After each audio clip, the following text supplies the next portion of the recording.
कल supreme court में MCD mayor चुनाव के मामले में आम आदमी पार्टी की बहुत बड़ी जीत हुई, जनतंत्र की जीत हुई, दिल्ली की जनता की जीत हुई, देश की जनता की जीत हुई। जो गलत तरीके से एलजी साहब और बीजेपी वाले हारने के बावजूद भी जोर ज़बरदस्ती करके असंवैधानिक तरीके से, गैरकानूनी तरीके से बीजेपी का मेयर बनाने की कोशिश कर रहे थे, उस षड्यंत्र को एक तरह से नाकाम कर दिया सुप्रीम कोर्ट ने। अभी थोड़ी देर पहले मैंने एलजी साहब के पास प्रस्ताव भेजा है कि 22 फरवरी को मेयर के चुनाव कराए जाएं। मैं उम्मीद करता हूं कि अब जल्द ही चुनाव होंगे और जल्द ही दिल्ली को उनकी मर्ज़ी का, जो उन्होंने वोट डाले थे, जो मैंडेट दिया था, उसके हिसाब से मेयर मिलेगा। लेकिन आज जो मैं आपके सामने रखने जा रहा हूँ मुद्दा, वो सुन के आप लोग चौंक जाएंगे। कल सुप्रीम कोर्ट के अंदर जो केस हुआ, उस केस के पहले की कहानी मैं आप लोगों को बताना चाहता हूँ कि उस केस को असंवैधानिक तरीके से इन्फ्लुएंस करने की किस तरह से एलजी साहब ने कोशिश की कि सुप्रीम कोर्ट के अंदर सच्चाई नहीं बताई जानी चाहिए। सुप्रीम कोर्ट में सच्चाई बताने से रोकने के लिए एलजी साहब ने पूरी कोशिश की। शैली ओबेरॉय जो हमारी मेयर कैंडिडेट हैं, उन्होंने सुप्रीम कोर्ट में केस किया। उस केस में उन्होंने दिल्ली सरकार और एलजी दोनों को अलग अलग पार्टी बनाया, क्योंकि दोनों के व्यूज़ अलग अलग थे। एलजी साहब ने कुछ कदम उठाए थे जो दिल्ली सरकार के मुताबिक असंवैधानिक थे, गैरकानूनी थे।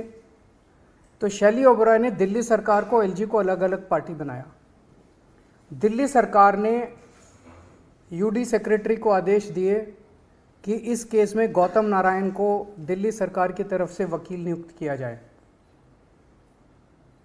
दिल्ली सरकार की अपनी मर्जी है कि वो किसी को भी वकील बना सकती है। एलजी साहब ने 9 फरवरी की रात को, मुझे याद है कि अगले दिन केस था, 9 फरवरी की रात को यूडी सेक्रेटरी को ये आदेश जारी किया। इसकी कॉपी हम लोगों ने आपको भेज दी है। इसका सेकंड पैराग्राफ अगर आप पढ़ेंगे तो एलजी साहब ये कह रहे हैं कि honourable lieutenant governor has desired that urban development department shall defend this petition. उन्होंने कहा, एलजी साहब ने, कि पहली चीज़, आप मेरा वकील ही दिल्ली सरकार का वकील भी लगाइए। श्री तुषार मेहता एलजी साहब के वकील थे। दिल्ली सरकार के अफसर को आदेश दिया गया कि तुषार मेहता को ही दिल्ली सरकार का वकील भी लगाइए। तेरा वकील तो तेरा वकील भी मेरा वकील और मेरा वकील भी मेरा वकील। मतलब ये तो दुनिया के इतिहास में पहली बार हो रहा होगा कि दो अपोजिंग पार्टियां, दोनों अपोजिंग पार्टी का वकील एक ही होगा। तेरा वकील भी मेरा वकील और मेरा वकील भी मेरा वकील। तुषार मेहता दिल्ली सरकार का वकील और तुषार मेहता जो है वो एलजी का भी वकील। फिर इसमें लिखा है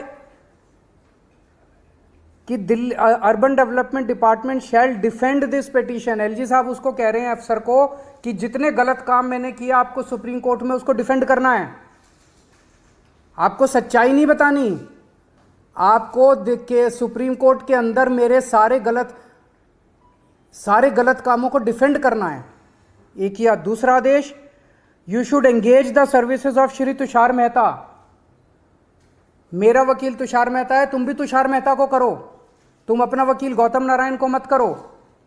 और तीसरा कहते हैं, counter affidavit has been file, कि तुम वहां क्या बोलोगे ये भी मैं तय करूंगा।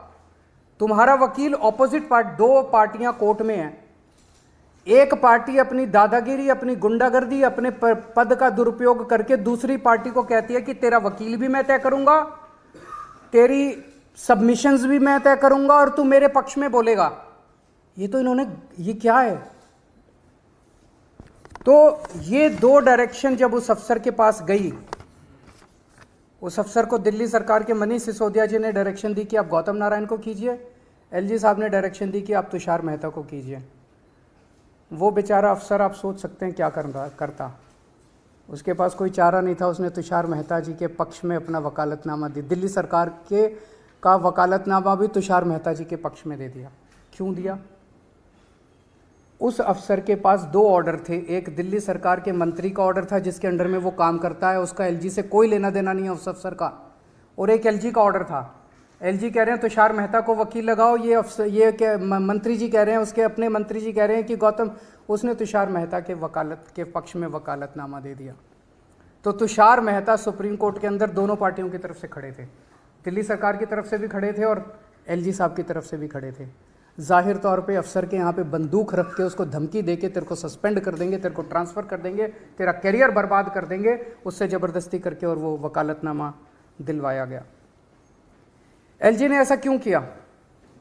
एलजी ने ऐसा इसलिए किया, एलजी साहब जानते थे कि उन्होंने जितने काम किए हैं वो गैर कानूनी है, असंवैधानिक है। अगर सुप्रीम कोर्ट के अंदर उनकी पोल खुल गई तो एलजी मुंह दिखाने के लायक नहीं बचेंगे। इसीलिए उन्होंने गुंडागर्दी करके, अपना पद का दुरुपयोग करके उन्होंने दोनों पक्षों का वकील एक करवाया, दोनों पक्षों का काउंटर एफिडेविट एक करवाया। तो इससे साफ साफ जाहिर है कि सुप्रीम कोर्ट में सच को छुपाने के लिए एलजी साहब ने ये सारा षड्यंत्र रचा।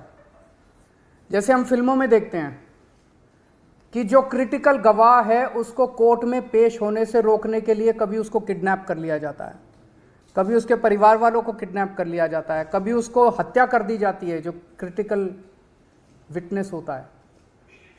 ये बहुत बड़ा गुनाह है, ये क्राइम है। एलजी साहब ने जो किया वो वही काम किया कि एक पार्टी के सच्चाई को सुप्रीम कोर्ट के सामने रखने से रोकने के लिए उन्होंने अपना ये सारा षड्यंत्र रचा। ये मैंने कई वकीलों से सुबह से बात की है। This amounts to LG's action amounts to interference in the administration of justice. It is criminal contempt of court. LG of lieutenant governor of Delhi has committed criminal contempt of court. मैंने आज एलजी साहब को ये चिट्ठी भी लिखी है, आप लोगों को उस चिट्ठी की कॉपी भी दे दी है, और मेरी एलजी साहब से अपील है कि इस तरह से गुंडागर्दी करके दिल्ली को चलाने की कोशिश मत कीजिए। दिल्ली के कामों में, चुनी हुई सरकार के काम में इस तरह से गुंडागर्दी करके दखलंदाजी मत कीजिए। वो एक बहुत बड़े संवैधानिक पद पे बैठे हैं, उनकी जिम्मेदारी है न्याय होना चाहिए। सुप्रीम कोर्ट के अंदर केस चल रहा है तो उनकी जिम्मेदारी है एक फादर फिगर की तरह कि सारी पार्टियों का पक्ष सच्चाई के साथ रखा जाए, फिर जो भी कोर्ट निर्णय ले। लेकिन उन्होंने उसको करने से रोका। ये तो अच्छा हुआ, जो मुद्दे थे दिल्ली सरकार से सुप्रीम कोर्ट को कुछ पूछने की जरूरत नहीं पड़ी। सुप्रीम कोर्ट को 5 मिनट के अंदर मुद्दा समझ में आ गया।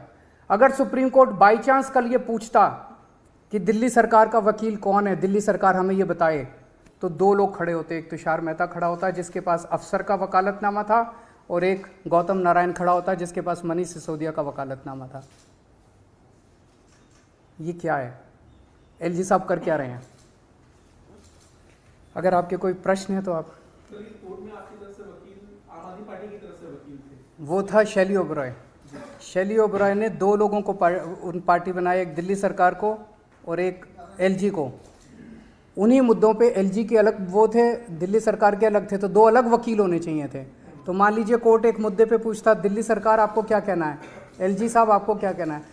कोर्ट को पूछने की जरूरत नहीं पड़ी। कल आपने देखा कि 5 मिनट के अंदर जज साहब को पूरा मुद्दा समझ आ गया, उसके बाद उन्होंने ऑर्डर कर दिया।